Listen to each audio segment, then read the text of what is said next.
Good morning, everyone. I'm Merrill, Loechner, Chief Storyteller and Podcast Producer with Smith Douglas Associates. And today we're going to be talking about the 4 pitches you're going to need for your business. You can't just have one, you're going to need 4. And why 4 pitches?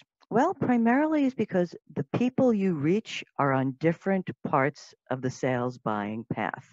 And your pitch has to target where they are on their path.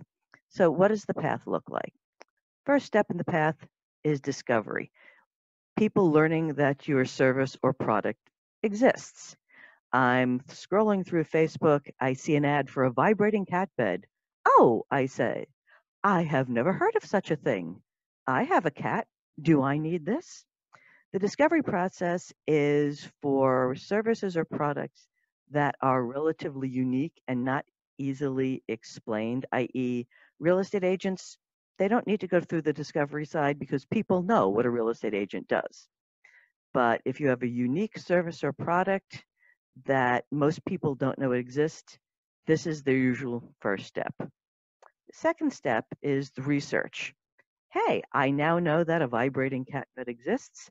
I want to learn more about this. I have a cat. Let's see if I need this.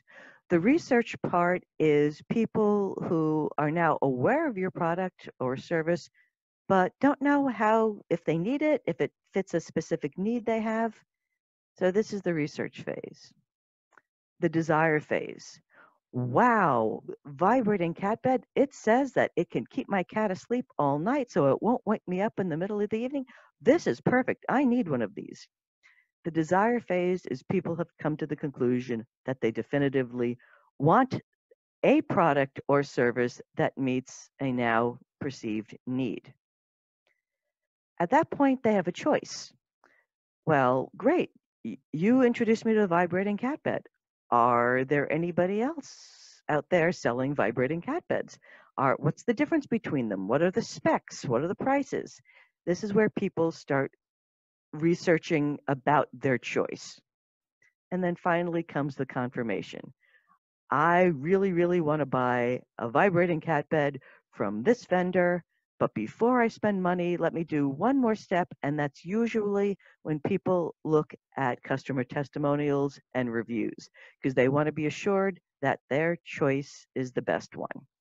So that's your standard sales path. So let's move on to the pitches. Now we have 4 different types of pitches. The first one is the educational pitch. And this is what you want to pitch to the people in the discovery and research phase. You do not want to hit them with your sales pitch at this point. They will not want to talk to you. They just want to learn. They don't want to buy yet. They just want to learn. So this is where you do an educational pitch, and it's very soft pitch. This is pure data. This is putting things into stories. This is great for storytelling. This is very soft sell. Again, you do not want to do a hard sales pitch here, except when you get to the sales pitch side. This is where you have the desire and confirmation. These are people just ready to be your customer. So this is where you're going to have to talk about why it should be you. Great, you want to buy a vibrating cat bed? Let me tell you about my vibrating cat bed. Make them feel excited and intelligent about wanting the product or service you have. So this is what your sales pitch should be. But what if they're not 100% sure? That's where your persuasion pitch comes in. And this is what you use for the research and choice. Again, this is a little bit of education, a little bit of sales. They kind of sort of maybe want your product or service.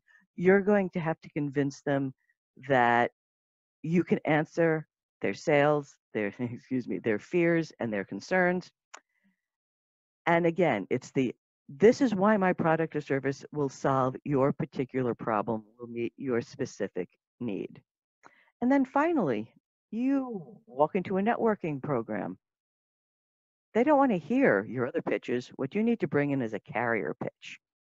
These are short, 2-sentence, boom, boom, boom, taglines, something easily remember. So what people can do is take that message and bring it to their other networks, either other company groups, friends, family, whatever networks they have. So when someone says, my cat's been keeping me up all night, you can say, hey, I know someone who sells vibrating cat beds. You should talk to them.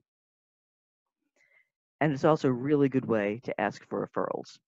So let's map this out and figure out the best times to use which pitch.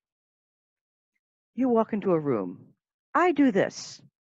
Is the first reaction, wow, great, tell me more? Or, what? I'm a podcast producer. About 80% of the time, people say, wow, that's great, tell me more. And the other 25%, 20% are, what's a podcast? And that's where the educational pitch comes in. That's when you have to explain the service or product that you're doing. Again, not everyone needs to do this. Accountant, everyone knows what an accountant does. Real estate agent, we all know what you do. But for everyone else, you need that educational pitch to tell the story behind the service and product that you offer. Okay, you've explained or they understand. Now, are they interested? If you're a real estate agent and you say, I'm a real estate agent, and they say, oh my God, what great timing. My wife just got a promotion. We have to move the house, sell the house. We're moving to California. Talk to me. Boom. This is where the sales pitch is. This is someone who is actively interested in your product or service. This is where you tell them why you are the best person to offer that product or service. And again, you have the, well, maybe, maybe not. I'm a real estate agent. Oh, really? My spouse and I were thinking about selling the house, but this year, all the craziness, is this really the best time? This is when your persuasion pitch comes in. A little bit of education, a little bit of sales. This is something where you gently bring someone to being unsure to sure. Okay, if they're not interested, well, do they know someone who may be interested? That's your carrier pitch. This is where you tell them, well, these are the kind of people I can help, and this is how I help them. Short, sweet, 2 sentences so they can take that information to their own networks. And then again, if they have no interest and don't know anyone who's interested, shake their hand, thank you, and move on. If you have any questions about sales pitches, developing the different kind of pitches, and when to use your pitch right, give me a call. Again, it's Merrill Loechner. I'm with Smith Douglas Associates. Email address is mll@smithdouglas with 2 S's.com. Have a great day.